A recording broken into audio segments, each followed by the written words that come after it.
نحمده ونصلي على رسوله الكريم أما بعد فقد قال الله سبحانه وتعالى في كلامه القديم والفرقان الحميد أعوذ بالله من الشيطان الرجيم بسم الله الرحمن الرحيم إن عدة الشهور عند الله 12 شهرا في كتاب الله يوم خلق السماوات والأرض منها 4 حرم صدق الله العظيم. அளவற்ற அருளாளனும் நிகரற்ற அன்புடையோனுமாகிய எல்லாம் வல்ல அல்லாஹுவின் பெயரால் துவங்குகிறேன். அருமை நாயகம் முஹம்மதுர் ரசூலுல்லாஹ் ஸல்லல்லாஹு அலைஹி வஸல்லம் அவர்களின் மீதும் நற்பாக்கியங்கள் நிறைந்த அவர்களுடைய உம்மத்தின் மீதும் குறிப்பாக நம் அனைவர் மீதும் எல்லாம் வல்ல அல்லாஹுவின் நல்லருள் என்றென்றும் நிறைவாக உண்டாவதாக. ஆமீன். அல்லாஹுவின் பேரருளால் புனிதமிகு ரஜபு மாதம் பிறந்திருக்கிறது. ஆங்கில புத்தாண்டும் பிறந்திருக்கிறது. பொதுவாக கால ஓட்டங்களை அல்லாஹு ஜல்ல ஷானஹு தஆலா மனிதனின் படிப்பினைக்காக ஆக்கியிருக்கிறான். காலங்கள் மாறுவதும் சுழல்படுவதும் ஆண்டும் மாதமும் வாரமும் நாளும் மணி நேரங்களும் வேக வேகமாக உருண்டோடுவதும் நம்முடைய வாழ்வை நாமே சுய பரிசோதனைக்கு உள்ளாக்குவதற்காக வேண்டி இறைவன் ஆக்கியிருக்கிறான். திருக்குரானின் பல்வேறு இடங்களில் வருகிறது, மறுமையில் எழுப்பப்படும் மனிதனிடம் நீ பூமியில் எவ்வளவு காலம் வாழ்ந்தாய் என்று அல்லாஹ் கேட்டால் அவர்கள் சொல்லுவார்களாம், ஒரு நாள் இருக்கும், அல்லது கொஞ்ச நாள், ஒரு நாளில் கொஞ்சம் வாழ்ந்திருப்போம். கம் லபிஸ்தும் ஃபில் அர்தி அதத சினீன், எத்தனை ஆண்டு காலங்கள் நீங்கள் பூமியில் வாழ்ந்தீர்கள்? இது அல்லாஹுவின் கேள்வி. மக்கள் பதில் சொல்லுவார்களாம், லபிஸ்னா யௌமன் நௌ பஅத யௌம் ஃபஸ்அலில் ஆதீன், ஒரு நாள் இருக்கும் அல்லது ஒரு நாள்ல கொஞ்சம் இருக்கும் என்று சொல்லுவார்களாம். திருக்குரானின் பல்வேறு இடங்களில் 60-70 ஆண்டு காலம் வாழ்ந்து முடித்த மனிதன் மறுமையில் வருகிற போது அவன் உலகிலே வாழ்ந்த வாழ்க்கை ஆக அற்பமாய் சொற்பமாய் கணக்கு சொல்லுவான் என்பது குறித்த குரான் வசனங்கள் நிறைய. ஒரு இடத்தில் அல்லாஹ் சொல்லுகிறான்,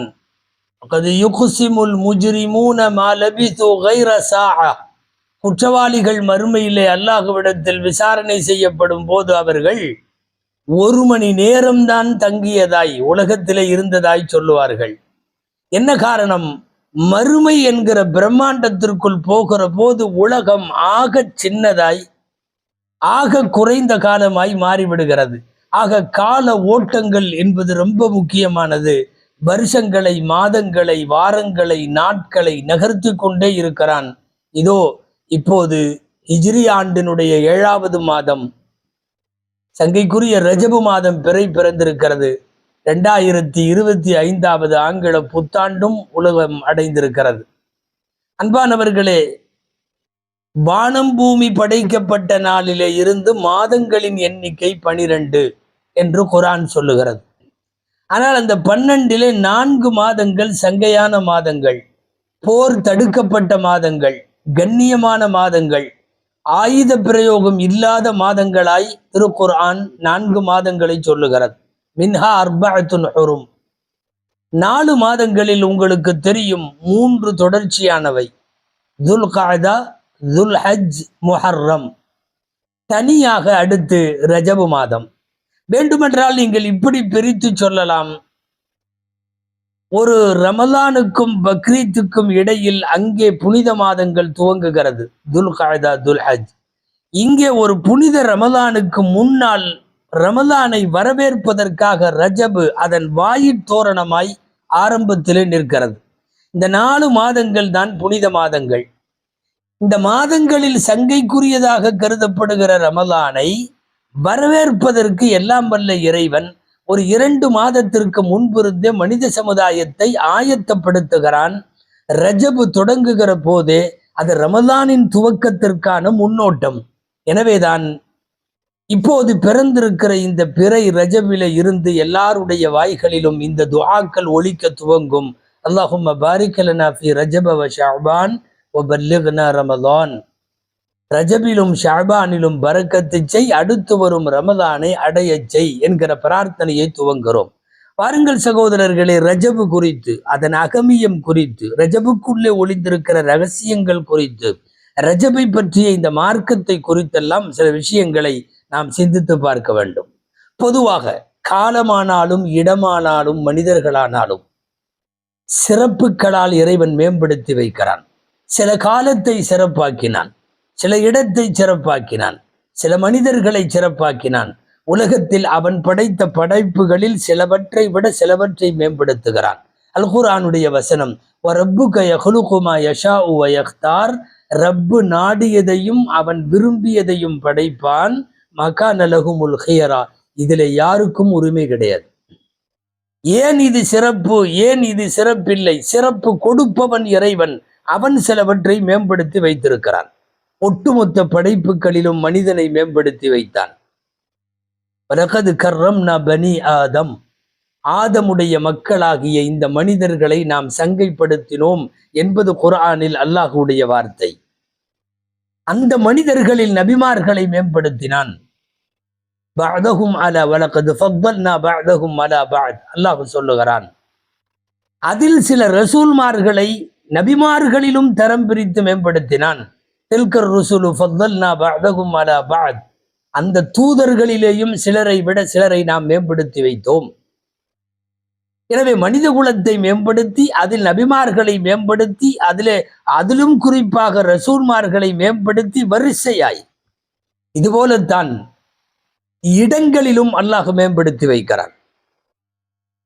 மஸ்ஜிதுல் ஹராமை கொண்டிருக்கக்கூடிய மக்கத்துல் முக்கர்ரமா உலகத்தின் மிகச் சிறப்பான இடம். எம்பெருமானார் ஸல்லல்லாஹு அலைஹி வஸல்லம் தூங்கி கொண்டிருக்கிற மதீனா நகரமும் மஸ்ஜிதுன் நபவியும் உலகத்தின் சிறப்பான நகரம். நாம் பரக்கத்து செய்த பூமி என்று அல்லாஹுவால் அடையாளப்படுத்தப்படுகிற மஸ்ஜிதுல் அக்ஸாவும் அதை சுற்றியுள்ள பகுதிகளும் அல்லாஹுவால் சிறப்புப்படுத்தப்பட்ட பூமி. சொல்லிக்கொண்டே போகலாம். இறைவனால் மேம்படுத்தி சிறப்புற வைக்கப்பட்ட இடங்கள்.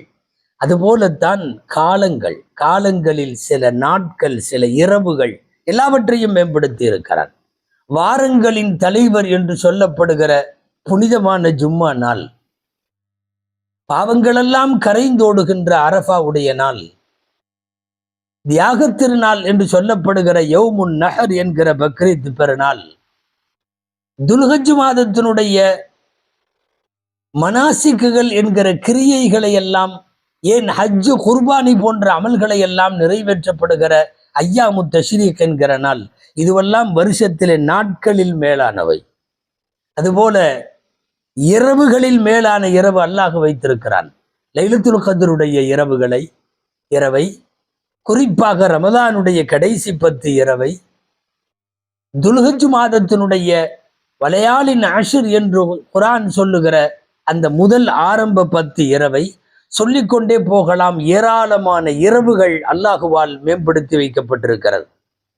அதே போலத்தான் மாதங்களில் சிலதை விட மேம்படுத்தி வைத்த இறைவன் சுமார் 80 ஆண்டு காலங்கள் ஒரு மனிதன் நின்று வணங்கக்கூடிய நன்மையை ஒரு ரமதானுக்கு தந்து மாதங்களில் ரமதானை மேம்படுத்தி வைக்கிறான். ரமதானுக்கு பின்னால் சங்கையான 4 மாதம், அந்த 4 மாதத்திலே ஒரு மாதம் தான் தனித்த மாதம், சிறப்பிற்குரிய மாதம், வரலாற்று தரவுகளை எல்லாம் தன்னுள்ளே பொதிந்து வைத்திருக்கிற மாதம் ரஜபுடைய மாதம். ரஜபுக்கு ஒரு பெயர் உண்டு, ரஜபே முதர் என்றதற்கு பெயர். முதர் என்பது ஒரு கோத்திரம், அது ஒரு குடும்பம் அரபு நாட்டில். அது ஏன் அந்த குடும்பத்தினுடைய ரஜப் என்று சொல்ல வேண்டும்? பொதுவாக ரஜபு மாதம் தானே. ஒரு வரலாற்று பின்னணியோடு நாம் இதை தெரிய வேண்டும். அன்பானவர்களே, ஆரம்பத்தில் 4 மாதம் போர் விளக்கப்பட்டது. ஆனால் அறியாமை காலத்து மக்கள் அந்த 4 மாதத்தை அவர்கள் இஷ்டத்திற்கு மாற்றி அமைத்தார்கள். அல் குர்ஆனில் இதற்கு நசி என்று பெயர் சொல்லப்பட்டிருக்கிறது. இன்னமன் நசி ஜியாதத்துன் ஃபில் குஃப்ர், குர்ஆனில் வருகிறது. நசி என்றால் இப்ப ரஜபு மாசம், அவனா என்ன பண்ணிடுவான், இந்த வருஷம் மட்டும் ரஜபு இப்ப இல்லை அடுத்த மாசம்னு சொல்லிடுவான். அல்லது அடுத்த மாதம் போர் செய்ய வேண்டி இருந்தால், ரஜபில் போர் செய்ய வேண்டி இருந்தால், சில நேரம் ரஜபு முன்னாடியே வந்துருச்சுன்னு சொல்லி ரஜபை கொஞ்சம் முன்னாலே தள்ளுவார்கள். காலங்களில் ஒரு மாதத்தை முன்னே தள்ளுவதும் பின்னே தள்ளுவதும் அரபகத்தின் எல்லா குடும்பமும் எல்லா கோத்திரமும் அறியாமை காலத்தில் செய்து வந்த போது அதை மறுத்தவர்கள் முதற் கோத்திரம் மட்டும். நாங்கள் அப்படியெல்லாம் எந்த மாதத்தையும் தள்ள மாட்டோம். மிகச்சரியாக ரஜபு மாதம் போர் செய்யக்கூடாது என்றால் ரஜபு மாதம் தான்.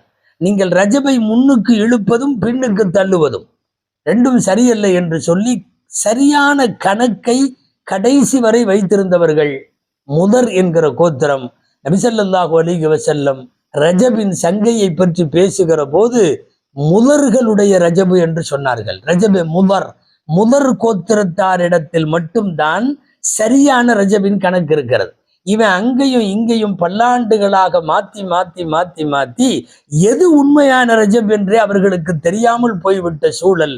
அது குர்ஆன் கூட சொல்லுகிறது, யுஹில்லூனஹு ஆமன் வ யுஹர்ரிமூனஹு ஆமன். போர் செய்ய தடுக்கப்பட்ட அந்த சங்கைக்குரிய மாதத்தை சில நேரம் ஆகுமாக்கி கொள்வார்கள், சில நேரம் தடை செய்து கொள்வார்கள் என்றெல்லாம் கூட குர்ஆனிலே வருகிறது. எனவே முதற் கோத்திரம் ரஜபை துவக்கத்திலே இருந்து அதற்கு மரியாதை கொடுத்த மாதம். அன்பானவர்களே, ரஜபு மாதம் என்னென்னவெல்லாம் நடந்தது, இந்த மாதத்தின் அகமியம் குறித்து நிறைய நாம் சிந்திக்க வேண்டும்.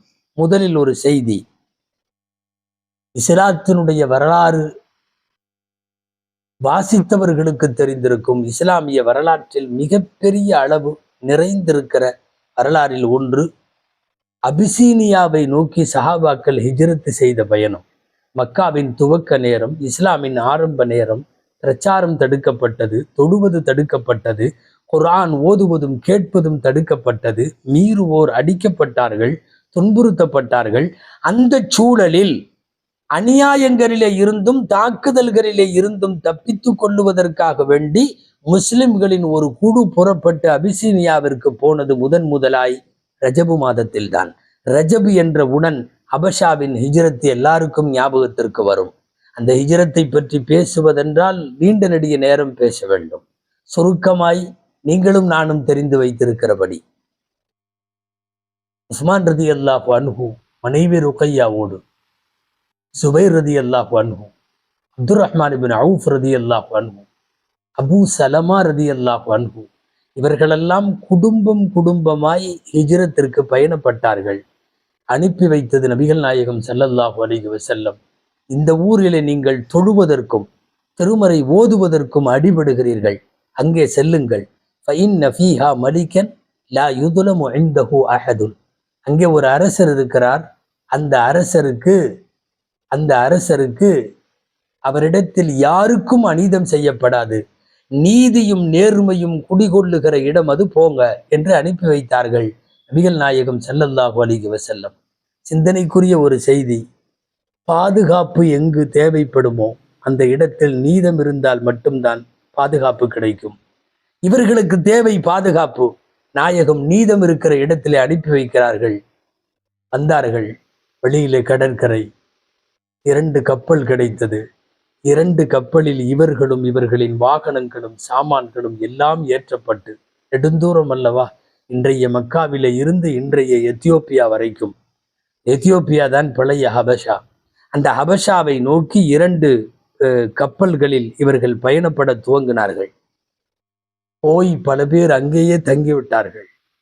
சில பேர் நிலைமை மக்காவிலே சரியாகிவிட்டது என்று ஒரு கருத்தை நம்பி, வதந்தியை நம்பி ஷவ்வால் மாசம் திரும்பி வந்தார்கள். ரஜபிலே போனவர்கள் பல பேர் வரவில்லை என்றால் 7 வருஷம் 8 வருஷம் கழித்து வந்தார்கள். பல்லாண்டு காலங்கள் ஹபஷாவிலேயே தங்கி குடும்பம் நடத்தி அங்கேயே இருந்தார்கள். ஏறத்தாழ அந்த அரசரால் இவர்கள் அனுமதிக்கப்பட்டு ஆசிர்வதிக்கப்பட்டு அழகாக இடம் கொடுக்கப்பட்டு சிறப்பான வாழ்க்கை வாழ்ந்தார்கள்.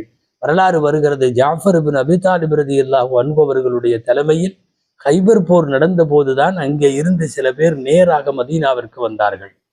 வரலாற்று சிறப்பு மிக்க இந்த ஹிஜ்ரத் நடந்தது புனித ரஜபு மாதம். ரஜபினுடைய மிக ஈரமான வரலாறுகளில் ஒன்று ஹபஷாவை நோக்கிய ஹிஜ்ரத் என்பது. அந்த அரசர் அப்படிப்பட்டவர். நஜ்ஜாஷி என்பவர் ஹிஜ்ரி 9 பெருமானார் ஸல்லல்லாஹு அலைஹி வஸல்லத்தினுடைய வஃபாத்திற்கு சற்றேறக்குறைய 1.5 வருடங்களுக்கு முன்னால் நஜ்ஜாஷி மன்னர் அவர் நாட்டிலே வஃபாத்தான போது இஸ்லாமியர்களுக்கு நீதமாய அடைக்கலம் கொடுத்த ஒரு நீதிமகன் மரணத்திற்காக வேண்டி மதீனாவிலே பெருமானார் ஸல்லல்லாஹு அலைஹி வஸல்லம் அவர்கள் தொழ வைத்தார்கள். காயிபு ஜனாசா தொழ வைத்தார்கள் என்று வரலாறு பார்க்கிறோம். புனித ரஜபு தன்னுக்குள்ளே சேகரமாக்கி வைத்திருக்கிற பசுமையான சரித்திரங்களில் ஹிஜ்ரத் ஒன்று. இரண்டாவது, ரஜப் என்றவுடன் நம் நினைவுக்கு வர வேண்டியது மேராஜுடைய நிகழ்ச்சி. அது தனியாக பேச வேண்டும். மேராஜ் என்றதை ஒற்றை வரியில் பெருமானாரின் விண்ணுலக பயணம் என்று சொல்லுவதை விட இந்த உம்மத்திற்கு ஐவேளை தொழுகை கடமை என்கிற ஒரு மாபெரும் பாக்கியத்தை கொண்டு வந்து கொடுத்த இரவு மெஹராஜ் இரவு. அந்த மெஹராஜ் இதே மாதத்தினுடைய இறுதியிலே நடைபெறுவதால் ரஜபுக்குள்ள பெருமைகளில் ஒரு பெருமை பெருமானார் ஸல்லல்லாஹு அலைஹி வஸல்லம் விண்ணுலக பயணம் சென்றதும் அல்லாஹுவை சந்தித்ததும். அன்பானவர்களே, மூன்றாவது, ரஜபில் ஈரமான வரலாறுகளில் இன்னமும் நினைவை விட்டு அகலாமல் நிற்கிற வரலாறு, இஸ்லாமிய வரலாறு, தபூக் என்கிற ஒரு போர். எம்பெருமானார் ஸல்லல்லாஹு அலைஹி வஸல்லம் ஆயுளிலே கலந்து கொண்ட கடைசி போர். வேற வார்த்தையில சொன்னா இதுபோல் கஷ்டமான போர் இல்லை என்று எல்லா வரலாற்று ஆசிரியர்களும் எழுதுகிறார்கள். குர்ஆன் கூட ஒரு இடத்தில் ஃபி சாஅத்தில் உஸ்ரா, கஷ்டமான நேரத்தில் நடைபெற்ற போர் என்று சொல்லுகிறது. உண்ண உணவில்லாமல், உடுத்த உடையில்லாமல், ஏன் சரியான வாகனம் இல்லாமல் கடும் வெயிலில் பயணப்பட்டு போன தபூக்கு போன்ற ஒரு வரலாற்றில் கடுமையான நெருக்கடிக்குள்ளான போர் எதுவும் இல்லை. பெருமானார் ஸல்லல்லாஹு அலைஹி வஸல்லமுடைய போர். வாரி வாரி வள்ளல்களெல்லாம் வாரி வழங்கிய போர் அந்த போர். ஒட்டுமொத்தமாக ஒரு படைக்கு தேவையான 3 பங்கு செலவில் 2 பங்கை ஏற்றுக்கொண்டவர்கள் உஸ்மான் ரலியல்லாஹு அன்ஹு. யார் யார் எவ்வளவு செலவழித்தார்கள் என்கிற பட்டியலுக்குள்ளே போனால் தபூக் போர் நீண்டுவிடும். நாம் சுருக்கமாய் முடிப்போம். பாதி வீட்டை காலி செய்து வந்த உமர் ரலியல்லாஹு அன்ஹு இந்த போருக்குத்தான் சொத்திலே 2/3 பகுதியை கொடுத்தது உஸ்மான் ரலியல்லாஹு அன்ஹு இந்த போரில்தான். ஏன், நான் வீட்டில் அல்லாஹ் ரசூலை தவிர எல்லாத்தையும் கொண்டு வந்துட்டேன் என்று சொல்லி வீட்டை காலி செய்து கொண்டு வந்து அபூபக்கர் ரலியல்லாஹு அன்ஹு பெருமானாருக்கு முன்னாலே வைத்தது இந்த போருக்காகத்தான். இந்த தபூக் போர் இஸ்லாமிய வரலாற்றில் நீக்கமர நிறைந்திருக்கிற போர். இந்த போரில் தவிர்க்க முடியாத வரலாறு. ஹஜ்ரத் உமர் ரலியல்லாஹு அன்ஹு, அபூபக்கர் ரலியல்லாஹு அன்ஹு, எப்போதுமே அவர்களுக்குள் ஆரோக்கியமான போட்டி இருந்தது நமக்கு தெரியும். பாதி வீட்டை காலி செய்து வைத்து கொண்டு வந்து வைத்த உமர் ரலியல்லாஹு அன்ஹு மிச்ச பாதி வீட்டில் இருக்கு. ஆனால் அபூபக்கர் ரலியல்லாஹு அன்ஹு ஒண்ணுமில்லை வீட்டில். வீடு காலி செய்யப்பட்டு கொண்டு வந்து அனைத்தும் வைக்கப்பட்டு விட்டது. காலி செய்து வீட்டை கொண்டு வந்து வைத்தாலும் கொஞ்சமாக இருக்கிறது. பாதி வீடு காலி செய்து வந்த உமர் ரலியல்லாஹு அன்ஹு வைத்திருக்கிற காணிக்கை கொஞ்சம் பெருசாக இருக்கிறது.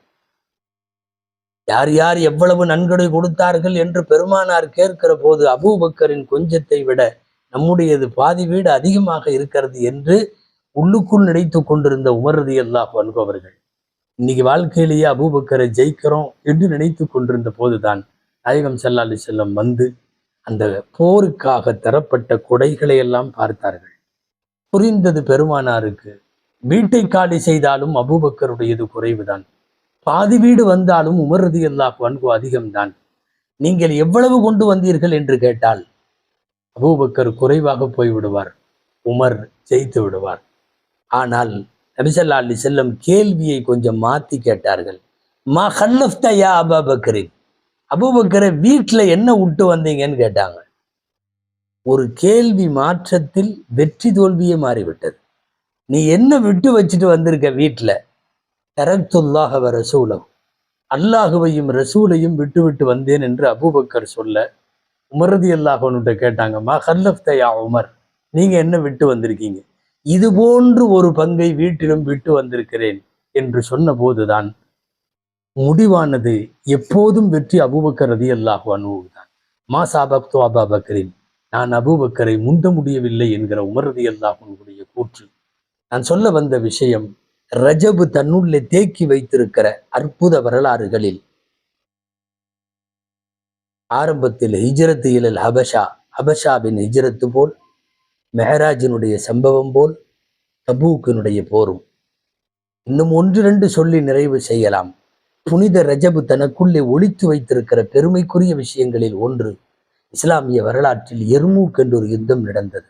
மிகப்பெரிய யுத்தம்.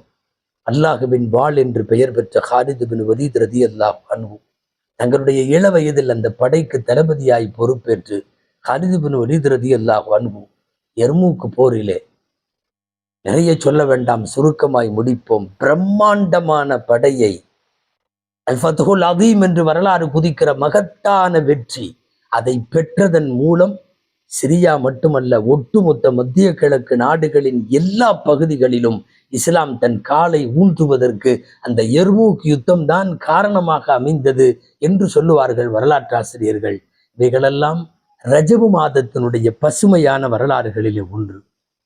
ஐந்தாவது செய்தி, ரஜபு மாதம் தனக்குள்ளே வைத்திருக்கிற பெருமைக்குரிய விஷயங்களில் சுமார் 100 வருடங்களுக்கு மேலாக முஸ்லிம் சமுதாயத்தின் மீது இந்த உலகத்தில் திணிக்கப்பட்டு வந்த சிலுவை போர், நசாராக்களின் கை ஆரம்பத்திலே ஓங்கி கடைசியிலே துவண்டு போன நசாராக்களின் கை, இந்த சிலுவை போர்கள் முஸ்லிம் உம்மத்தின் மீது பெரும் தாக்கத்தை ஏற்படுத்தியது.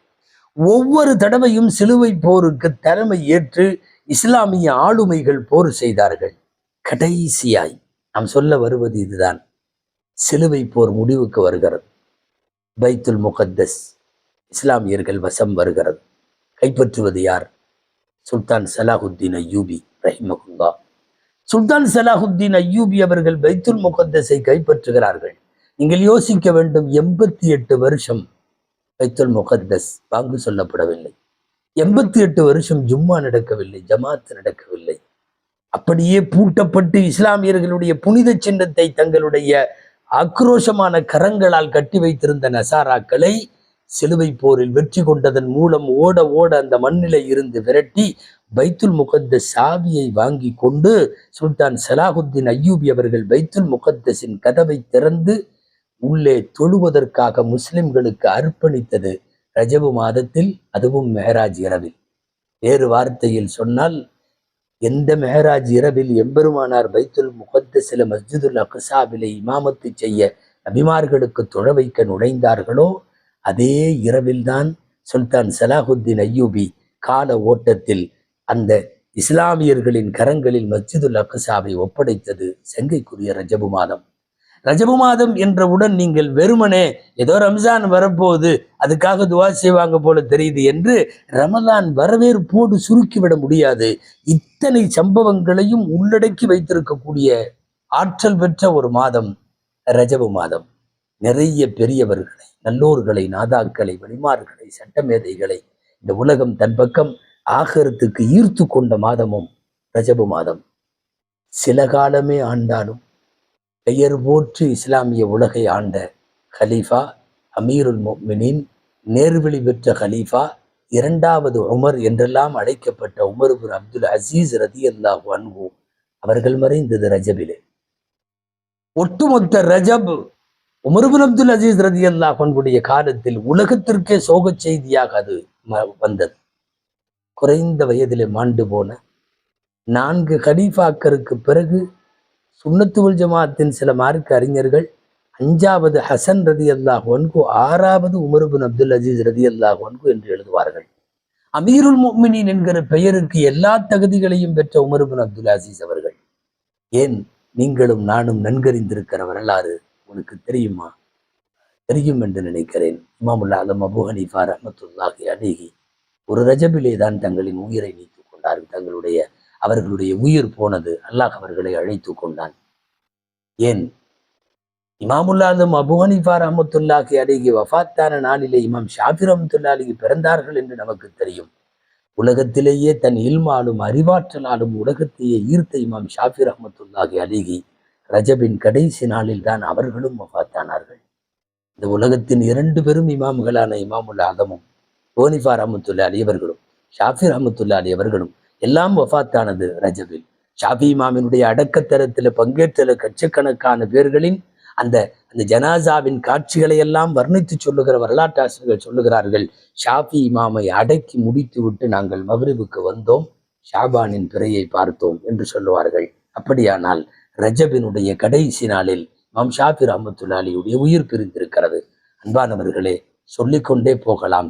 ரஜபு தனக்குள்ளே வைத்திருக்கிற வரலாற்று செய்திகளை, ரஜபிலே நடந்த இஸ்லாமிய உலகில் மறக்கவே முடியாத செய்திகளை, மொத்தத்தில் ரஜபு அடுத்து வரக்கூடிய புனித மாதங்களின் வரவேற்பாகவும் இருக்கட்டும். நாயகம் கேட்டது போல நாமும் கேட்க வேண்டும். பாரிக் லனா ஃபி ரஜப வ ஷஅபான். ரஜபிலும் ஷஅபானிலும் பரக்கத்தோடு ரமதானை அடையச் செய். பரக்கத் என்கிற சரியாக சுருக்கமான வார்த்தைகளால் விவரிக்க முடியாத அளவுக்கு பரக்கத்தின் அர்த்தம் கூட பரக்கத்தானதாகும். அப்படி எக்கச்சக்கமான விஷயங்களை உள்ளடக்கிய ரஜபு மாதத்தில் அல்லாஹ் ரஜபிலும் ஷஅபானிலும் பரக்கத்தை செய்வானாக, ரமலானை அடைய செய்வானாக. ஆமீன். வஆகிரு தஅவானா அனில் ஹம்துலில்லாஹி ரப்பில் ஆலமீன். அஸ்ஸலாமு அலைக்கும் வரஹ்மத்துல்லாஹி வபரகாத்துஹு.